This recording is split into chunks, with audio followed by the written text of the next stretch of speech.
En los valles altos del monte Everest, la creencia en la existencia del abominable hombre de las nieves del Himalaya está muy viva.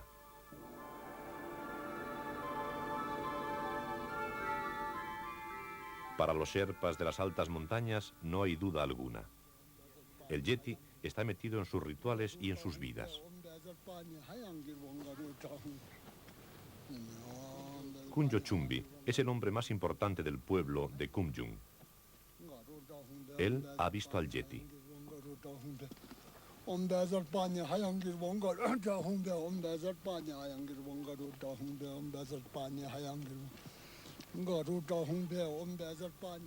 En el monasterio situado sobre el pueblo, guarda lo que él cree que es el cuero cabelludo del yeti. Lo conserva en una caja como una reliquia.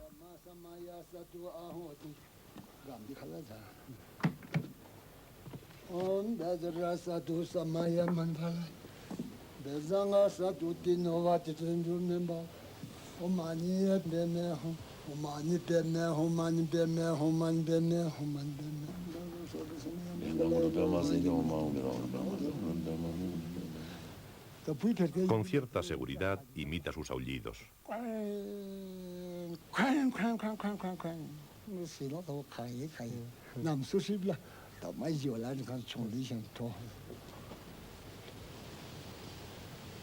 Los sherpas se atemorizan cuando los oyen. Hace 6 años, Langpa Domani los oyó muy cerca. Un yeti me atacó y me tiró al río. Su rostro era muy negro y parecía un hombre muy viejo. Estuve inconsciente un par de horas. Cuando recobré el conocimiento, vi que el yeti había matado varios yaks y una vaca. Ella afirma que el yeti la cogió y la tiró al río.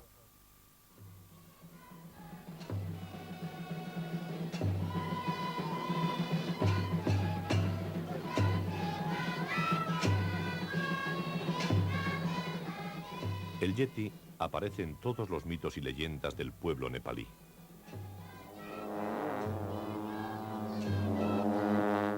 Desmond Doig organizó con Sir Edmund Hillary la mayor expedición de caza del yeti.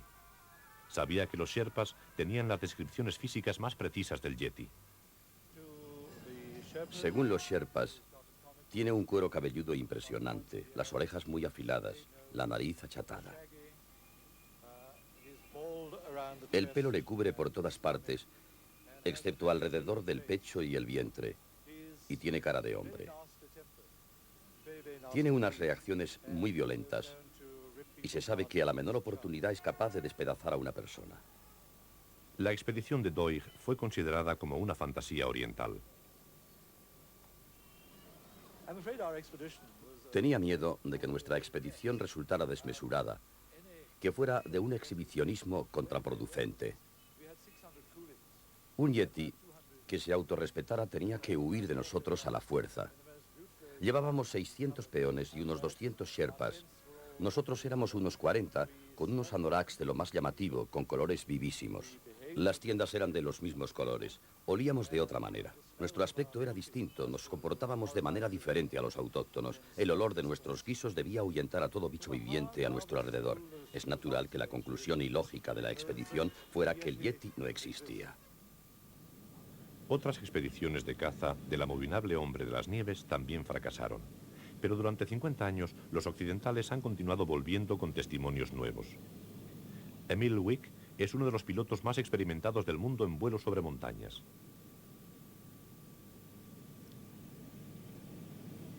Hace 2 años hacía un vuelo a Kanchenjunga con un grupo de turistas japoneses. Vi en las colinas huellas que no había visto en toda mi vida. Me acerqué con el avión y las observé. ¿Son periódicos? ¿Latas vacías? ¿Cajas de puros? Estaba seguro que solo podían ser huellas. Vi 4 que se dirigían hacia Chamlung, al norte. Quise seguirlas. Pero la señora que estaba sentada a mi derecha me dijo: Capitán, lo siento, pero hemos pagado para que nos lleve a Kanchenjunga. Y no para que usted haga un viaje de placer. En 1951, el ya fallecido Eric Shipton y el doctor Michael Ward sacaron fotografías de huellas en las fronteras del Tíbet. No tuvimos ninguna duda de lo que eran. Eran distintas a todas las que Eric Shipton o yo habíamos visto o imaginado. Estaban grabadas perfectamente sobre la nieve. La nieve tenía, creo, unos 8 centímetros de profundidad sobre el hielo. En ella se veían claramente las formas de los 5 dedos.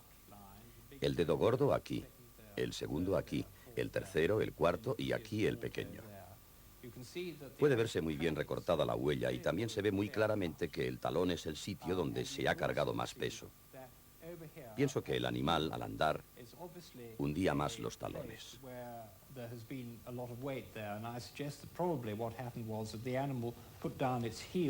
Las dimensiones de la huella tienen una longitud aproximada de 40 centímetros y una anchura probable de 13 a 16 centímetros. No creo que esta huella sea en absoluto una distorsión de la huella de otros animales.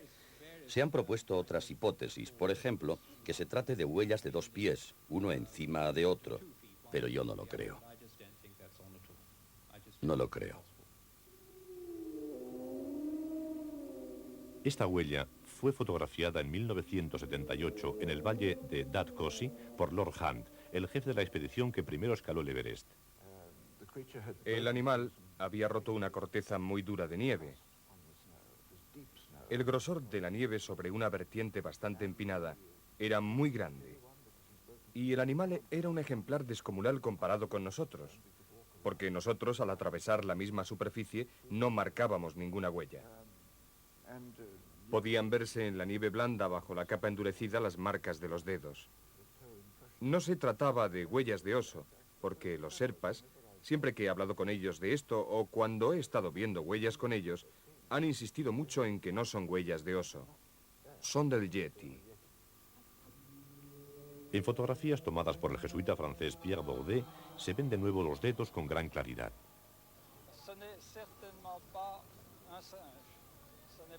Ciertamente no es un mono ni un oso, porque el oso tiene zarpas y este no.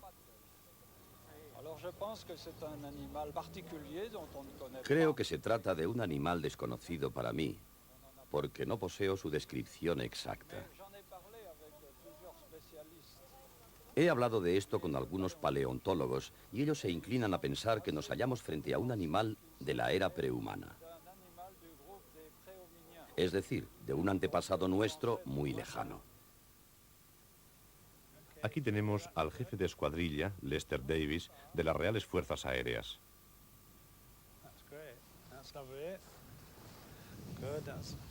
En 1959 formaba parte de una expedición de la RAF en el Valle Kulsti, cuando también se tropezó con unas huellas en la nieve. Se hundían unos 13 centímetros en la nieve. Yo, que pesaba con cámara y todo 76 kilos, solo me hundía unos 3 centímetros. Así que el animal que produjo aquellas huellas debía ser descomunal. Esta corriente glacial había socavado la nieve y yo me hundí. La cámara fue a parar cerca de mi cabeza porque al caerme hasta el fondo la nieve me llegaba hasta las axilas. Hacía un frío terrible. Salí del agujero gateando y me encontré cerca de estas huellas. De repente nos dimos cuenta de que ese animal, el Yeti, acababa de salir pisando solo con sus 2 patas traseras. Se afirmó que su altura era de unos 3 metros y su peso unos 380 kilos. Son muy pocos los occidentales que han visto al Yeti, pero en 1970 un escalador inglés, Don Williams, estaba preparándose para escalar una de las montañas más difíciles del mundo. El Annapurna, por su cara sur. Oí a mis espaldas algo que se parecía a graznidos de cuervos. Miré al Sherpa y él me dijo: «Es el Yeti, Sahib». Me volví y miré hacia arriba, a la montaña, y vi 2 cuervos huir volando y una masa negra desapareciendo al otro lado de la cima. Mis primeros pensamientos fueron: «Cristo, ¿qué hago ahora?». Lo que hizo fue fotografiar las huellas. A la noche siguiente reapareció y él lo volvió a ver. De repente fue como si él se diera cuenta de que lo estaban observando. Es una manera de hablar. Rápidamente salió disparado por la ladera de la montaña. Debió descender en diagonal cerca de 1 kilómetro y se dirigió a una roca. Una especie de acantilado que se levantaba allí, desapareciendo en la sombra de las piedras. Y fue la última vez que le vi. ¿Son definitivas estas pruebas? Solo podemos hablar de posibilidad. Es posible que en alguna parte del mundo exista algo parecido al Yeti. Yo me arriesgaría a decir que soy un creyente firme de su existencia. Pienso que es una pregunta difícil de responder. Si elimino a los osos, no encuentro otra explicación que suponer la existencia de un animal no identificado que todavía no ha sido descubierto. Es notable que las mejores pruebas procedan de occidentales y consisten sobre todo en fotografías de huellas con muchas variantes. Sin embargo, sabemos que la nieve al fundirse adopta formas muy extrañas. En cuanto a los Sherpas, sus historias de yetis parecen estar íntimamente ligadas a sus ritos, y es muy difícil separar el mito de la realidad. En América las pruebas sobre huellas son mucho más consistentes.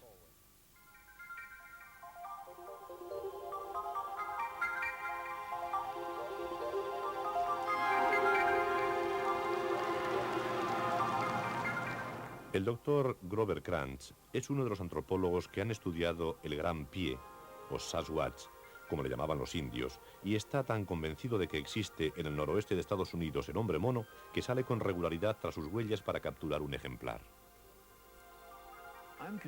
Estoy convencido de que existe por varias razones. Una, la más convincente para mí, es el estudio concienzudo de huellas que me ha llenado de satisfacción y en el que, al menos en algunos casos, no ha habido posibilidad de falsificación. Pero además hay observaciones hechas por ciudadanos de gran reputación y el número de observaciones correctas que parecen irrefutables alcanza varios centenares y de muchas yo me fío personalmente, aunque probablemente haya varios miles.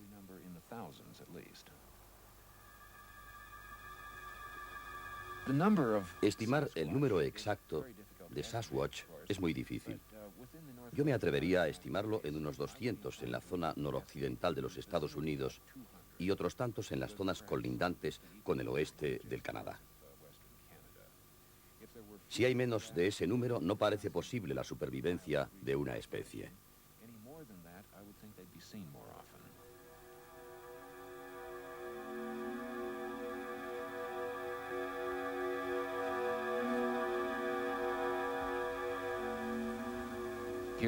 Aquí, en la zona noroccidental, junto al Pacífico, hay miles de kilómetros de tierra desolada donde no vive nadie. Casi nunca viaja nadie por ella, y un animal como el Sasquatch podría muy fácilmente vivir allí sin ser visto más que ocasionalmente. No sería extraño el no encontrar sus huellas.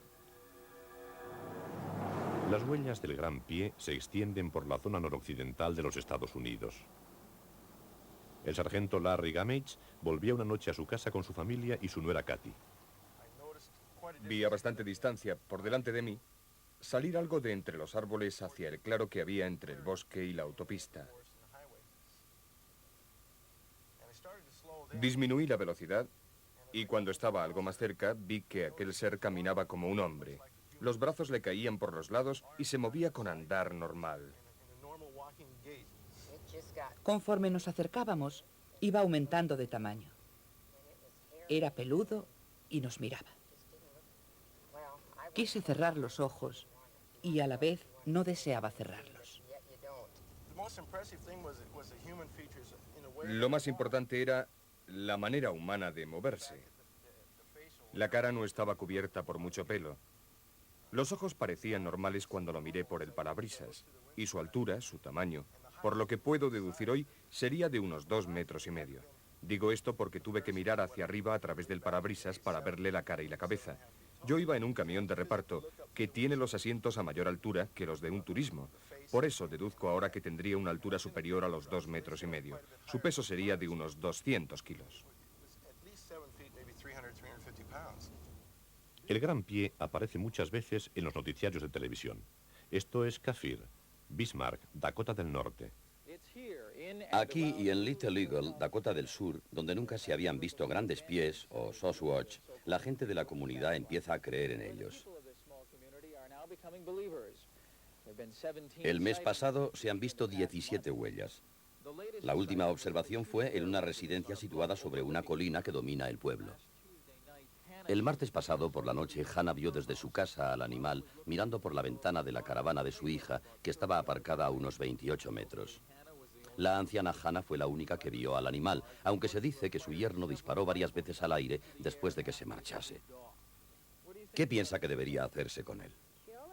Matarlo, porque podría herir a alguien. A pesar de la recomendación, los cazadores del gran pie quieren cogerlo vivo. Su plan consiste en atraerlo a una zona y fotografiarlo o dispararle con un dardo anestésico. Alguien de fuera les ha dicho que el gran pie siente la atracción de las mujeres en período de menstruación. El cebo a emplear sería la ropa usada de alguna de esas mujeres. Por las montañas costeras del Pacífico, en el estado de Washington, cazadores veteranos y el oficial de policía Kenny Cooper, del condado de Rockingham, iban por esta carretera cuando oyeron un ruido extraño. Bajábamos por esa carretera y oímos un ruido que provenía de ahí atrás. Yo fui por donde se oía el ruido. Todos en el condado de Rockingham pudieron oírlo, porque dejé fuera el micro de la policía para que todos escuchasen lo que yo estaba oyendo. El ruido que producía ese animal está grabado en esta cinta.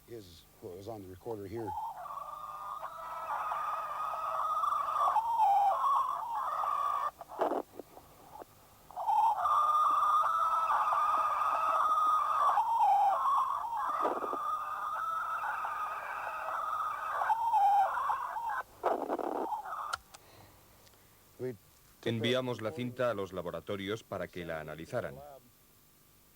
Cuando nos la devolvieron dijeron que no había en la cinta ruidos metálicos, indicando que no estaban producidos por ninguna clase de aparatos. Dijeron que no era voz humana.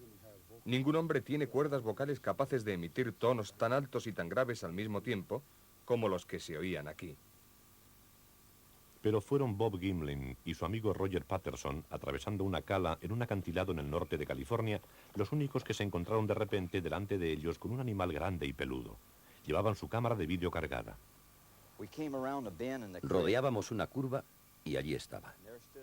Un animal grande, peludo y con forma humana. Parecía tener una altura entre 2 y 2,5 metros. El animal nos miró unos segundos, se volvió y se fue despacio. La tierra en la que estaba era arcillosa y dejó unas huellas muy bien grabadas. Se alejó de nosotros muy despacio, como una persona que vuelve a casa después de su paseo. El animal parecía una hembra, porque tenía glándulas mamarias. Sus músculos eran grandes y voluminosos. En conjunto, parecía un ser humano grande y con pelos.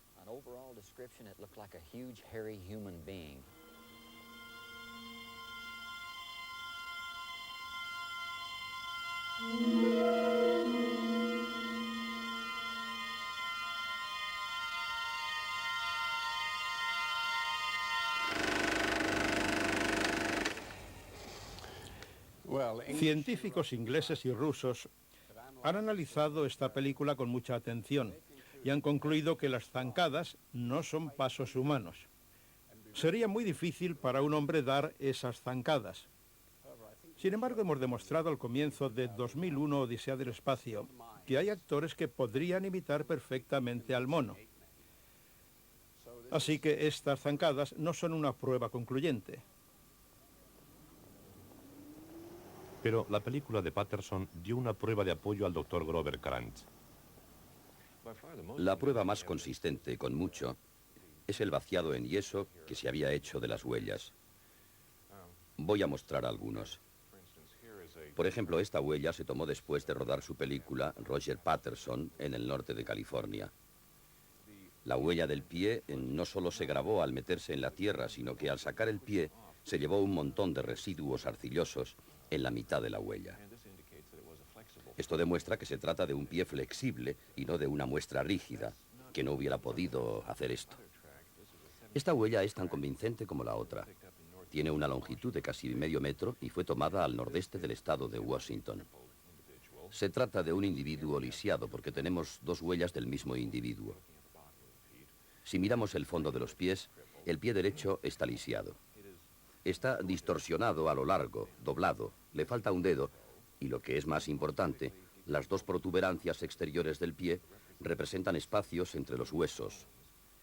Y de tratarse de un pie humano gigantesco o de alguna falsificación, estas protuberancias y estos espacios entre los huesos deberían haberse colocado más atrás. El lugar donde están puestos indica que se trata de un pie con apalancamientos diferentes, un talón más largo y una parte delantera más corta. El granjero Grover Kiggins y su hija Millie comprobaron que el gran pie tiene una zancada proporcionada al tamaño de su pie. Salían por las cercanías de su granja en Oregón cuando vieron algunas huellas. Las medimos. Mi padre llevaba una regla. La zancada era de 1,10 m, que equivale a un paso largo. El animal bajó hacia la carretera. Se paró en el arcén y se internó entre los árboles, a través de la maleza. Recorrió 3 metros y se metió allí.